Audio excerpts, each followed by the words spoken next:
Mga bossing, so ipapakita ko dito kung paano ako gumawa ng Legendary Box, mga boss. Yung sarili kong version, mga bossing. So, ang ginawa ko dito, binutas ko na siya, mga boss. Pampaigsi ng video para at least mapaigsi natin yung video at hindi kayo maboring, mga boss. So, gagawa tayo dito ng box. Bali dito may dalawang set ako dito, mga boss. So, meron na rin yung bugi niya. Yan, tapos ito. Isang set na to, mga boss. Para dito. So, isa lang gagawin natin, mga boss. Isa lang. Para may pakita ko lang. So, manood lang kayo ng mga video natin. Kasi sa susunod ng mga video, ipapakita ko naman yung size nito. Yung actual size nito.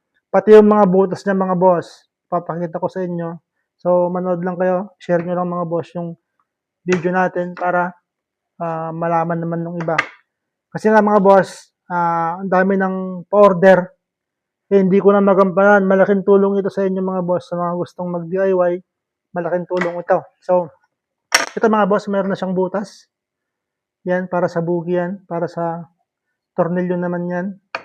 Pati ito, mga boss. Dun sa may side na cover niya. Ito yung fiber. Yan, oh, may butas na rin yan. Para sa wire, para sa tornilyo, para sa wire. Basta, mamaya malalaman nyo, saglit lang itong video, wala na itong cut. Siguro, mga boss, para full tutorial yung mapapanood ninyo. So, umpisahan na natin, mga boss. So, ito yung mga tornilyo natin. Meron tayong tornilyo dito. Meron din tayong black screw para dun sa pag-assemble. So, ito. Assemble na natin, mga bossing. Yan. Sa mga susunod na video, mga boss, ipapakita ko yung technique. Ipapakita ko dito kung dapat ba pa ganyan or pa ganon. So, ito muna. Yung pag-assemble muna, mga boss, yung video natin ngayon. Yung topic natin ngayon. Yan. So, first time tayo magkaroon ng cameraman. Dati, sinusolo lang natin yan. Ngayon, kahit pa paano, meron na. Sana tuloy-tuloy na. Yan, mga boss. Ito yung sa upper, mga boss. Ito naman yung sa lower. So, mayroon din tayo ditong prepare na mga magnetic wire. Ito, mga boss, makikita nyo yung technique natin dito. Yan, o. Ito yung price.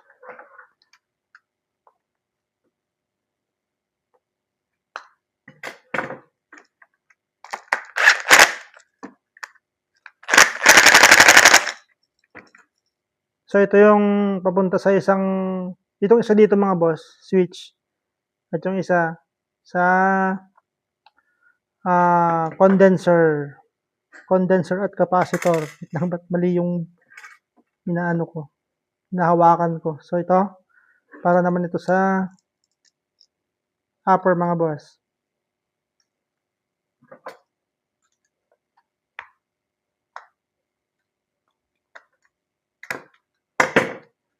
Ayan, o.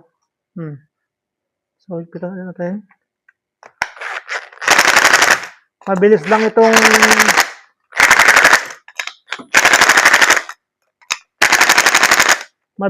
video natin, mga boss.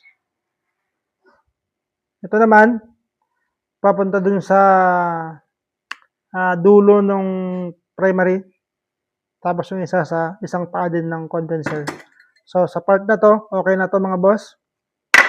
So, tirahin naman natin ito naman tayo sa side cover niya. So, balatan na natin, mga boss.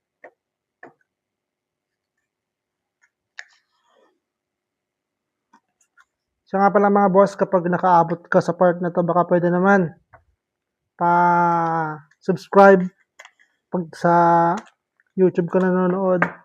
Pa-follow naman dun sa ating Facebook, mga boss. Tapos, like and share. Comment ka na rin. Pero, kung minsan hindi ko ma-replyan yung comment ng mga boss, pasensya na po. Sobrang dami kasi. Ayan. So, ito. Ganyan siya. So, ang technique ko naman dito, mga boss, di ba ganyan siya? Ito yung harap sa may rod. So, ang dapat yung likod niya naka-plane. So, yan. Ang isang tinitignan ko dito mga boss, dapat naka-plane ito. Itong part na to. Yan. So, dito, kahit malapad sana itong plate na ito, okay lang, basta ito naka-plane.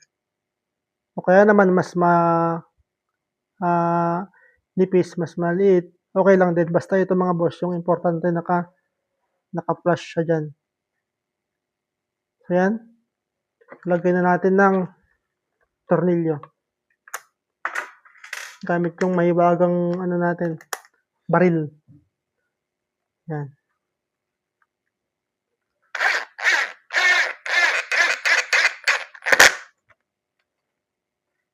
Sa paghihigpit naman dito mga boss, huwag kayong mag-alala. Pag ganito yung gamit niya, matibay ito, hindi ito nababasag. Kahit medyo masobrahan nyo ng paghihigpit. Yan, no? Flawless na ba? Kabila naman. So, ito yung naka-flash kanina, mga boss. So, dapat naka-flash din sa kabila. Yan. So, dito naman tatansyahin nyo yung lapad na umusli. Dito dapat ganun din dito. So, tansyahan na lang ito mga boss. Tapos ito yung isa, dapat naka-flash dyan. Kasi dapat merong ano yan, merong technique mamaya dyan kung bakit siya naka-flash.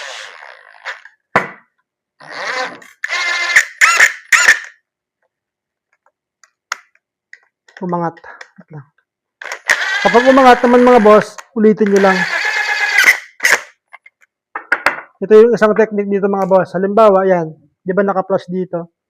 Kumuha lang kayo ng plane. Yung tiles pwede yun. Para dito nyo siya ipa-flush. Halimbawa, hindi siya pantay. So, diinan nyo lang ganyan. Para magpantay. So, pag pantay na doon, yung dalawa, okay na yan. Kasi nga, naka-flush dito mga boss. Ganyan nyo lang sa flat na surface. Okay na yan. Pwede nyo nang tornilyohan yan.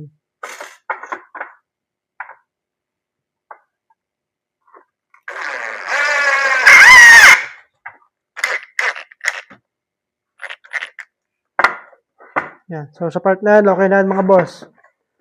Ngayon, yung kasunod naman is lalagay na natin lagyan muna natin ng tornilyo mga boss para sa rod. Kasi mamaya, baka maging problema yung paglalagay ng tornilyo kasi meron na yung sagabal na bugi. So, dito pa lang, ilagay na natin to. Yan o.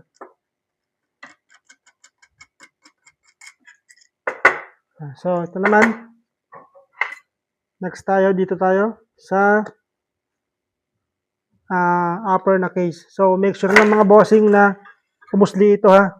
Itong core natin. Make sure nyo lang na umusli para meron kayong adjustan kapag naglagay na kayo ng lower platino. Yan, may umusli na siya. So, okay na yan. Tapos, lagay na natin mga boss.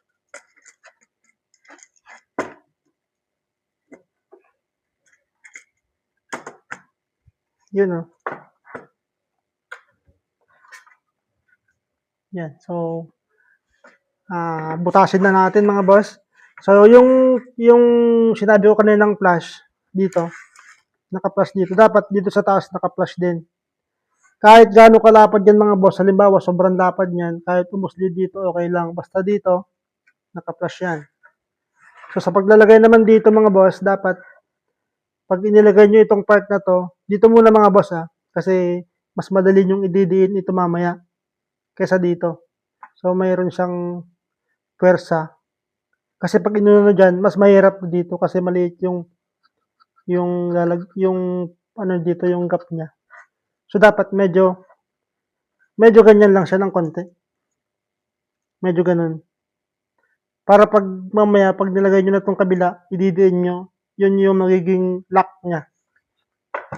So, ito.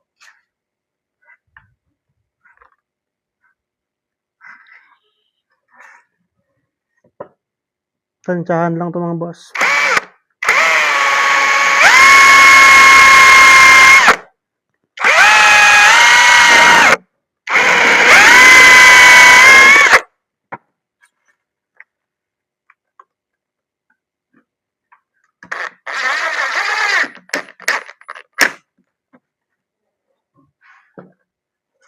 Ayan o, kung mapapansin yung mga boss, medyo nakaangat dito sa part na to.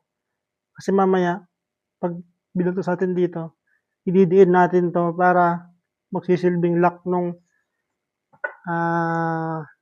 core natin. Ayan.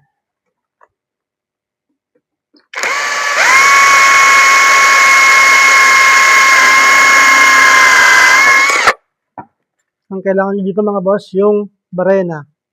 Importante ang barena. Sa screw naman, pwede nyong mano-mano na screw. Kaya lang sa akin kasi, para mas mapabilis, kailangan ko rin ng barena ulit na pang screw. So ito na, yung sinasabi ko. So dapat ididiin nyo ito mga boss, para pumantay. Yun yung magsisilbing lock niya mga bossing. Ayan o.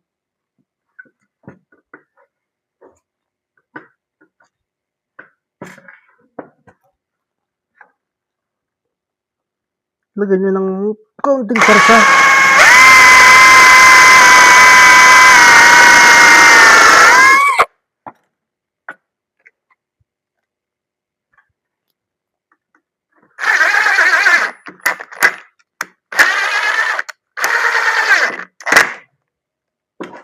Ito na mga boss, pansinin nyo, pantay na yan. Pantay na yan. So ito na lang.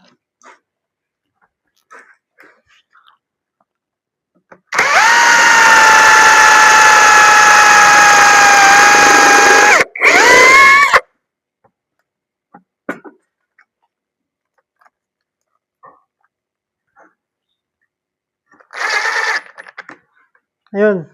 So, siguro hanggang dito muna yung video natin. At least nabuo na natin yung Ranger Dari box. So, mga boss. Ba? Pogi?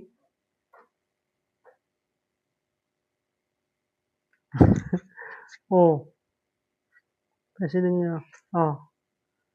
So, yung connection nito mga boss, sa susunod na video. O kaya naman, baka hindi ko na i-vlog kasi nga may mga tutorial tayong ganun. Yung size naman siguro yung gusto kong i-vlog pagkatapos nito. Okay?